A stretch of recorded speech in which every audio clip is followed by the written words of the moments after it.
জীবন অর্থ দাদা হারালে ফোন করি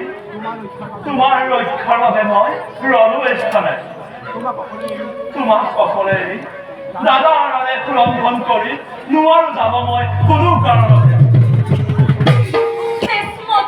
দেৱী দেৱী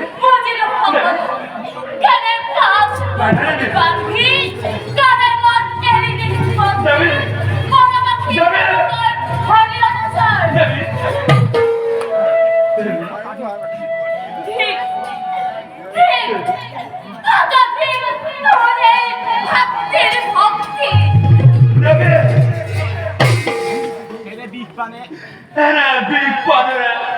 লক্ষণ জর্জরিত নকৰিব মাতৃ ত্যাগ কৰি ৰাজপ্ৰসাৰৰ বিষয় বিলাক ত্যাগ কৰিছে মোৰ পত্নী উৰ্মিলা আহিছিলো সংগত মই ৰাঘৱৰ সতে ৰাম সীতাৰ শ্ৰী চৰণে গৈ জীৱনৰ ব্ৰত বুলি অতকালে লক্ষণে কৰি আছে নিজমতে আৰু সেই কথাও দেৱী তুমি জানা ভালদৰে তেনেস্থলত দেৱী তুমি কি হয় বুজিছা নিৰ্মম বাক্য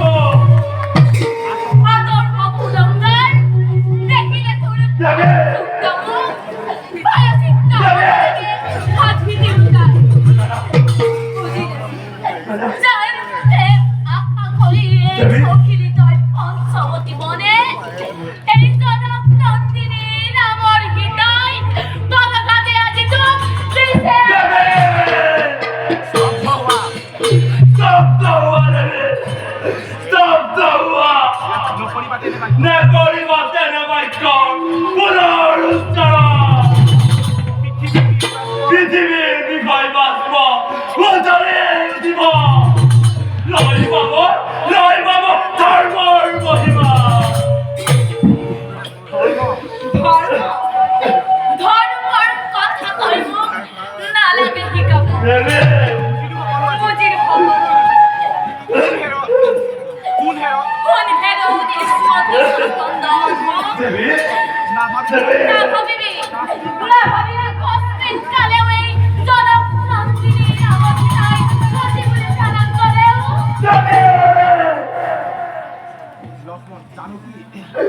জানকী হে চন্দ্র উচ্চাদি দেবতা সকল কি করে শুনিছা এটা নির্মম বাহিনী পঞ্চবাকী দেবতা সকল পঞ্চভাজে এক কৰাই লক্ষ্মণৰ জীৱন আৰু প্ৰকাশ কৰাই ধৰ্মৰ মহিমা দেৱী তোমাৰ আদেশ পালনৰ বাবে লক্ষ্মণে কৰিব আজি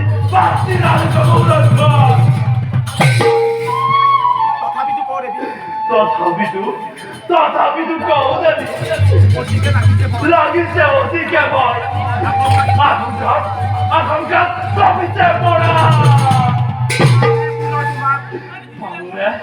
পামনে পুনৰ তোমাক শ্ৰীৰামৰ সংগে হে বনৰ দেৱ দেৱতাসকল বৰজোৰে কৰিছো প্ৰাৰ্থনা ৰক্ষা কৰিবা যে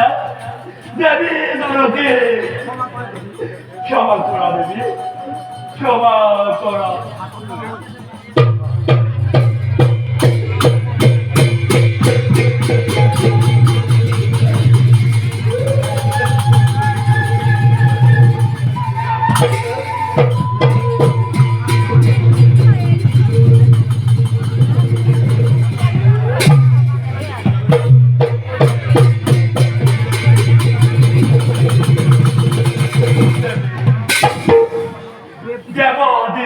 সাক্ষী কৰি